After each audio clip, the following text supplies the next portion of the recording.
9월 22일 화요일 하나님께서 저희에게 주시는 말씀은 예레미야 35장 1절부터 11절까지의 말씀입니다. 하나님의 말씀을 먼저 읽겠습니다. 유다의 요시야 왕의 아들 여호야김 때에 여호와께로부터 말씀이 예레미야에게 임하여 이르시되 너는 레갑 사람들의 집에 가서 그들에게 말하고 그들을 여호와의 집 한 방으로 데려다가 포도주를 마시게 하라 하시니라. 이에 내가 하바시냐의 손자요 예레미야의 아들인 야하사냐와 그의 형제와 그의 모든 아들과 모든 레갑 사람들을 데리고 여호와의 집에 이르러 익다랴의 아들 하나님의 사람 하난의 아들들의 방에 들였는데 그 방은 고관들의 방 곁이요 문을 지키는 살룸의 아들 마아세야의 방 위더라. 내가 레갑 사람들의 후손들 앞에 포도주가 가득한 종지와 술잔을 놓고 마시라 권하매 그들이 이르되 우리는 포도주를 마시지 아니하겠노라.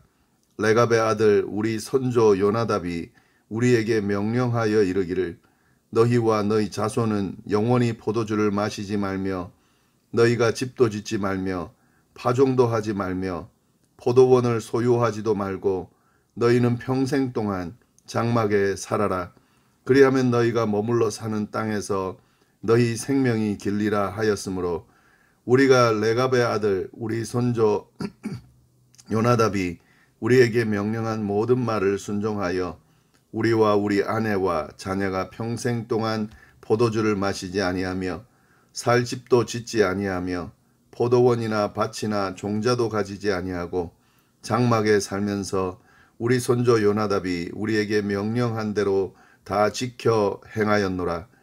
그러나 바벨론의 느부갓네살 왕이 이 땅에 올라왔을 때에 우리가 말하기를 갈대아인의 군대와 수리아인의 군대를 피하여 예루살렘으로 가자 하고 우리가 예루살렘에 살았노라. 아멘. 네, 오늘 본문은 예레미야 35장인데요. 저희가 지난 주일 월요일 본문이 34장이었는데 살펴보지 못하고 건너뛰었습니다. 먼저 그 내용을 간단하게 정리하고 오늘 본문을 좀 살펴보고 싶은데요. 시드기야 왕이 다스릴 때에 예레미야를 통해 하나님의 말씀이 임했습니다. 그 내용을 쭉 우리가 살펴봤습니다. 이 예레미야를 통해 주어진 하나님의 말씀은 시드기야 왕을 중심으로 유다 백성들에게 주어진 하나님의 말씀인데요. 두 가지의 엄중한 심판의 말씀을 시드기야 왕이 받게 됐습니다. 여호와께서는 남왕국의 수도인 예루살렘 도성을 바벨론 군대 손에 넘겨서 예루살렘을 불사를 것이라고 하는 메시지를 시드기야 왕에게 했고요. 또 시드기야 왕이 바벨론으로 사로잡혀 가게 될 것이라는 메시지를 예레미야를 통해 시드기야 왕에게 전해줬습니다. 이런 메시지를 듣고서 시드기야는 분노를 이기지 못한 나머지 예레미야를 시위대 뜰에 가두는 그런 행위를 하게 되는데요. 이런 그 예레미야를 시위대 뜰에 가둠으로 인해서 예레미야를 통해 그 하나님의 예언의 말씀이 더 이상 주어지지 않도록 막을 뿐만 아니라 그는 또 이런 하나님의 어떤 그 심판을 자기가 어떻게 하면 피할 수 있을지 나름대로 연구를 했던 것으로 여겨집니다. 그가 생각해 본 방식은요, 이 하나님의 심판을 받게 된다. 하나님께 범죄함으로 심판을 받게 되는 그런 상황인 것을 파악을 하고 하나님의 마음을 좀 이렇게 누그러뜨리기 위해서 어떤 그 행위 하나를 하게 됩니다. 어떤 조치를 하나 취하게 되는데요. 그게 뭐냐면 노비 해방 정책입니다. 네, 그것이 지금 이제 34장에 나오는 내용인데요. 노비 해방 정책이 뭐냐면 그 왕실의 관리들 그리고 상류층 인사들 그리고 백성들 중에 이 노비를 갖고 있는 히브리 노비를 데리고 있는 사람들에게 자유롭게 풀어주라고 하는 그런 정책, 그런 명령을 내립니다. 예, 이건 뭐냐면 이런 행위들을 통해서 하나님 앞에 회개하는 마음, 하나님 앞에 좀 보기 좋게 하기 위한 그런 행위를 하면서 어쩌면 이런 모습을 통해서 하나님이 심판을 초래할지도 모른다고 하는, 또 약화시킬지도 모른다고 하는 그런 생각을 가지고 이 일을 했다 하는 거죠. 이게 왜 하나님의 마음을 누그러뜨리는 정책이 되냐면은요, 하나님께서 주신, 모세에게 주신 약속의 말씀 중에 히브리 사람을 노비로 삼지 말라고 하는 그런 약속이 있습니다. 그런 법이 있습니다. 하나님께서 주신. 그리고 히브리 사람을 만약에 노비로 했다 하더라도 빨리 풀어주라고 하는, 어느 시점이 되면 풀어주라고 하는 그런 하나님의 말씀이 있습니다. 근데 그걸 지금 지키지 않고 있는 거죠. 히브리 노비를 지금 여전히 데리고 있기 때문에. 그래서 그거를 이제야 지키려고 하는 거죠. 하나님의 그 말씀을 지키려고 하는 거죠. 이렇게 지킴으로 말미암아서 하나님께 좀 용서를 얻고자 하는 그런 마음이었다 하는 거죠. 여기까지는 좋았습니다. 여기까지는 하나님의 말씀에 다시 말씀으로 돌아가서 회개하고 또 행위를 통해서 하나님의 말씀을 따르려고 하는 이 행위는 참 좋았어요. 근데 뭐 어떤 문제가 생기냐면은요, 이 시드기야 왕이 취한 노비 해방 정책이 오래 가지를 못했습니다. 왜냐하면은 바벨론이 예루살렘을 포위하고 있는 상태에서 이제 완전히 이스라엘이 남유다가 이제 끝이 날 것이라고 생각하는 절박감 안에서 시드기야가 이 정책을 펼쳤는데, 이때 이 시드기야가 애굽에다가 도움을 요청합니다. 그래서 그 애굽 군대, 이집트 군대가 이 예루살렘을 향해서 진격해 왔습니다. 그래서 이 진격해 온다는 소식을 듣자마자 바벨론 군대가 그 애굽을 상대하기 위해서 잠시 포위했던 예루살렘 포위를 멈추고 그들을 치러 갑니다. 그때 이 시드기야하고 유다 백성들이 어떻게 생각을 하냐면은요, 이것이 하나님 앞에 기도한 응답이라고 생각을 하는 거죠. 그리고 자기네들이 이 노비를 특히 히브리 노비를 해방해주는 이 행위들을 통해서 하나님께서 마음을 돌리셨다라고 하는 그런 착각에 빠집니다. 그러다 보니까 그 착각에 빠지는 사실은 그 모습은 어쩌면 진짜 하나님이 마음을 누그러뜨리셨을 수도 있습니다. 그런데 이 사람들이 그렇게 하나님이 지금 포위했던 바벨론을 애굽으로 눈을 돌리게 하는 것을 보고 어떻게 하냐면은요, 다시 그 풀어줬던 노비들을 다시 붙들어 옵니다. 각 집으로 가 있는 사람들까지 찾아가서 다시 데리고 와서 종으로 삼게 됩니다. 그러니까 무슨 말이냐면, 하나님께서 주신 그 시내산 언약, 약속의 말씀도, 모세를 통해 준 약속의 말씀도 어길 뿐만 아니라 시드기야 왕과 맺은 새로운 그 약속도 또 깨는 거죠. 그러니까 결국에는 하나님과의 약속을 지키려고 하는 그 행위는 잠시 위기를 모면하려고 하는 아주 얄팍한 수법밖에 안 되는 거죠. 그리고 그것이 좀 해결되는 것처럼 보이니까 다시 노비들, 유대인 노비들을 데리고, 히브리 노비들을 데리고 오는, 그러니까 이 행위 자체는 하나님의 약속을 깨는 정도가 아니라 아예 무시하는 그런 행위가 되는 거죠. 그런 모습들의 내용들이 나옵니다. 이에 대해서 하나님께서 굉장히 지금 책망하시는 그런 내용들이 쭉 그 34장에 나옵니다. 좀 잘 정리해 두시면 좋을 것 같고요. 오늘 이제 35장 살펴보겠는데, 먼저 시대적인 배경을 보면 1절 말씀, 유다의 요시야 왕의 아들 여호야김 때에 여호와께로부터 말씀이 예레미야에게 임하여 이르시되, 하나님으로부터 예언의 말씀을 받았는데, 그때가 언제냐면 요시야 왕의 아들 여호야김 때입니다. 여호야김은 유다의 18대 왕이에요. 바로 전에 제가 말씀드렸던 이 35장 이전에 나오는 그 왕은 시드기야 왕인데 유다 20대 왕입니다. 그러니까 지금 오늘 35장의 내용은 지금 그 전의 내용, 이전에 있었던 사건을 배경으로 이야기를 하는 거죠. 네. 이 왜 이런 그 현상이 나타나냐면은요.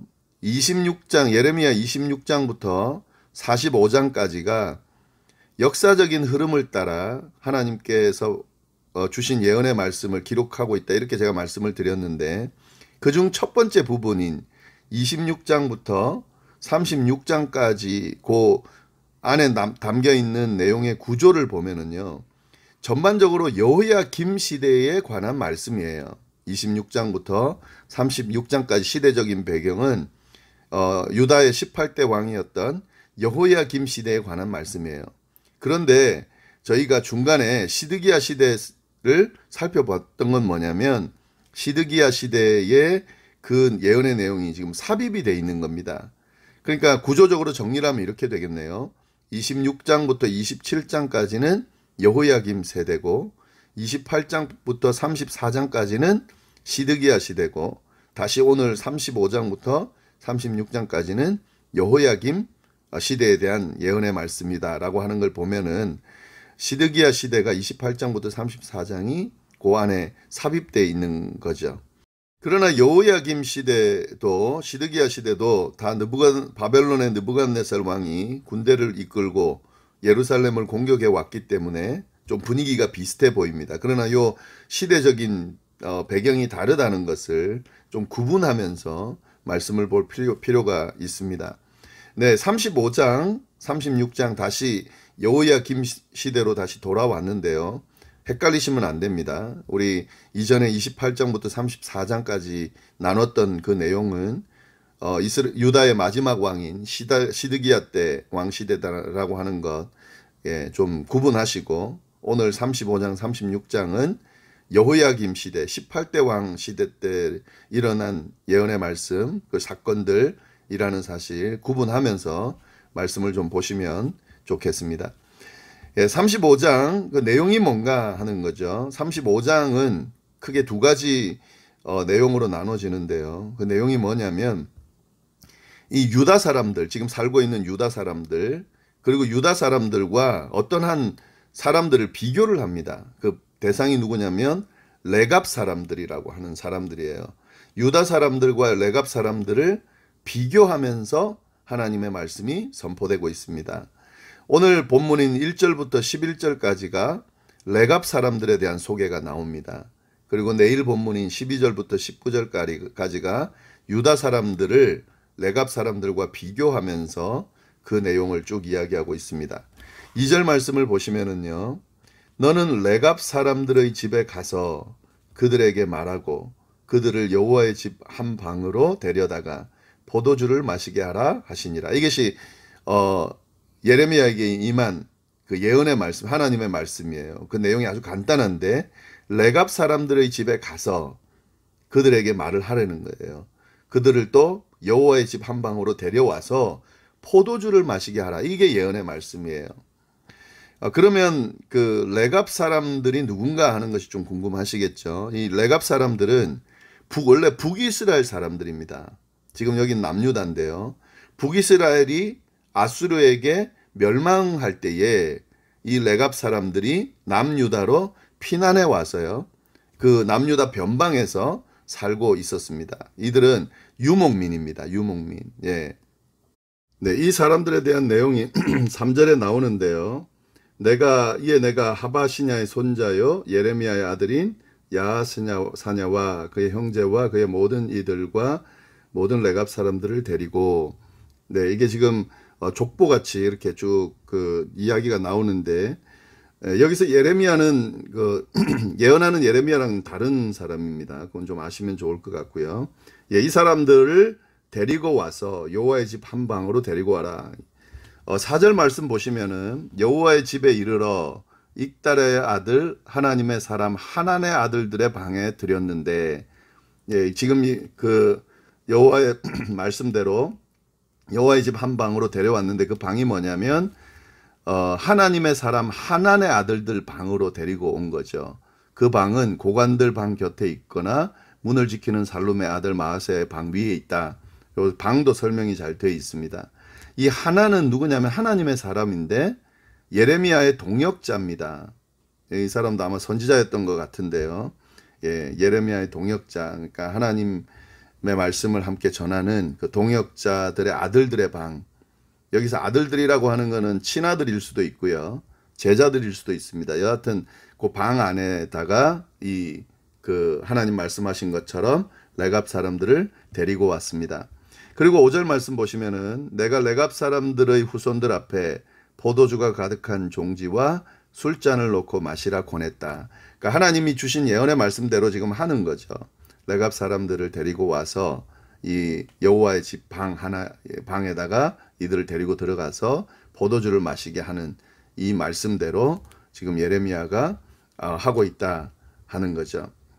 자, 그러면은 이 레갑 사람들이 어떻게 반응했을까 하는 거죠. 그 6절 말씀부터 나오는데요. 그들이 이르되 우리는 포도주를 마시지 아니하겠노라, 이렇게 거절을 해버려요.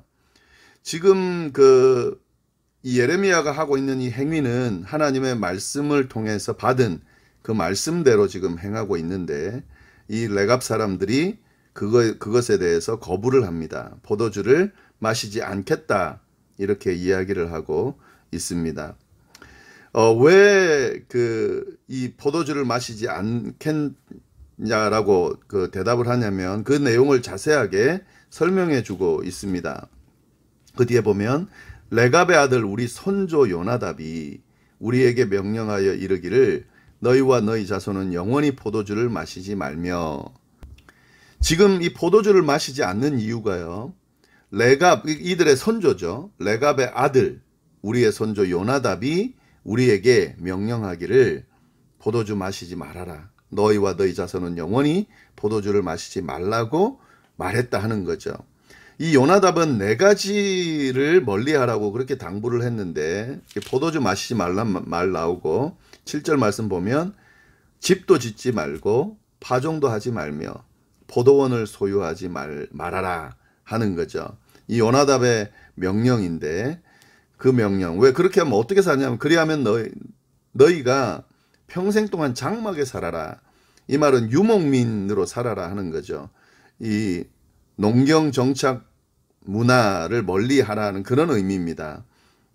그래서 이 레갑의 손자들은 요나답의 말을 잘 들어서 평생 동안 장막에 지내면서 유목민으로 그렇게 쭉 살아왔던 것 같은데요. 그렇게 할 때에 요나답이 말한 이 많은 것을 잘 지킬 때에 장수의 복을 누릴 거다, 이렇게 지금 명했다 하는 거죠. 그 내용이 나옵니다. 장막에서 그리하면 너희가 머물러 사는 땅에서 7절 너희 생명이 길리라 라고 그렇게 이야기해 줬다 하는 거죠.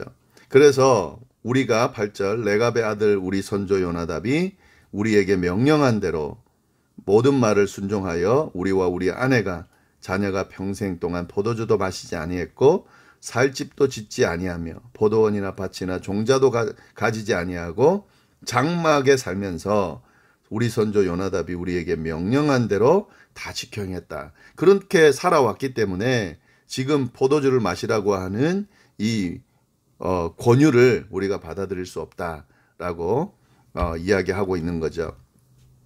자, 그러면 우리가 지금 레갑 자손들에게 영원토록 유목민의 생활 양식을 가지고 살아라고 말한 이 요나답이 도대체 어떤 사람인가 하는 거죠. 그걸 좀 알 필요가 있는데요. 열왕기하 10장 15절에서 23절에 보면은 이 사람은 여호나답이라고 돼 있는 라고도 불리는 사람인데, 이 요나답은 이스라엘 왕 예후와 같은 시대 사람입니다. 네. 왕이 되기 전부터 같은 시대 사람이었는데요. 이 당시 이 북이스라엘 사람들이 바알 종교에 완전히 오염이 돼서요, 완전히 이스라엘을 그렇게 통치하고 있었습니다. 특히 이 오므리 왕조들, 마지막 오므리 왕조의 마지막이 아합인데, 이 바알 종교에 완전히 오염돼서 하나님을 등지고 하나님께 범죄하는 모습을 아주 극으로 했던 그 사람들인데요. 이 왕조를 무너뜨린 사람이 누구냐면 예후입니다. 예후가 혁명을 일으켜서요, 그 아합을 폐위시키고 자기가 왕이 됩니다. 그래서 오므리 왕조가 완전히 폐위되고 예후 이후에 새로운 왕조가 세워지는 그런 일이 일어났는데, 그때 그 혁명에 참여했던 사람이 누구냐면 이 요나답입니다. 요나답. 그러니까 이 요나답이 혁명에 참여했을 때 그때 상황은 뭐냐면 바알 종교 영향 아래 놓여 있는 이 북이스라엘의 모습에 대해서 이 사람이 동의하지 않은 거죠. 그리고 그것을 깨뜨리려고 하는 생각이 있었다 하는 거죠. 이게 굉장히 신앙적인 부분이 있는 건데요. 하나님의 어떤 그 신실하신 그 약속들을 이 사람들이 지키려고 하는 그런 모습, 그리고 우상숭배를 거부하는 그런 모습들이 이 요나답에게 있었던 겁니다. 그리고 이 요나답은 이런 바알 종교 영향 아래 놓여 있는 이 북이스라엘의 일반적인 정착하며 사는 이 상황을 거부하고 유목 생활을 하도록 그렇게 해서 권유한 것으로 보이는 거죠. 그러니까 아주 순수하게 그들의 그 신앙을 또 순수함을 하나님 앞에 순수함을 지키기 위한 이런 의미로서 이런 지시를 했고 이것을 쭉 지켜오던 사람들이 바로 레갑 자손이다 하는 거죠. 지금 이 요나답이 이야기해 준 시대와 지금 요 예레미야를 통해 주어지는 이 오늘 본문에 나오는 이 시대가 한 200년 정도 차이가 나는데요. 이 200년 동안 이 요나답의 가르침을 지금 지켜온 거죠. 지금도 지키고 있다고 말하고 있으니까 지금 지키고 있는 내용이 쭉 보이는 거죠. 11절 말씀은 그런데 이제 이 사람들이 그렇게 해서 그 북이스라엘이 아수르에 망하고 남유다 변방에서 살다가 지금은 예루살렘에서 살고 있는 거예요. 어떻게 예루살렘에 살고 있는지 11절 한 절에 설명이 되어 있는데 그러나 바벨론의 느부갓네살 왕이 이 땅에 올라왔을 때에 우리가 말하기를 갈대아인의 군대와 수리아인의 군대를 피하여 예루살렘으로 가자 하고 우리가 예루살렘에 살았노라. 바벨론 느부갓네살 왕이 쳐들어오니까 그들을 피해서 그때 이제 아직까지 예루살렘은 괜찮았거든요. 안전했거든요. 그래서 예루살렘에 올라와서 예루살렘에 살고 있는 거죠. 이제 더 이상 유목 생활은 하지 않는 거죠.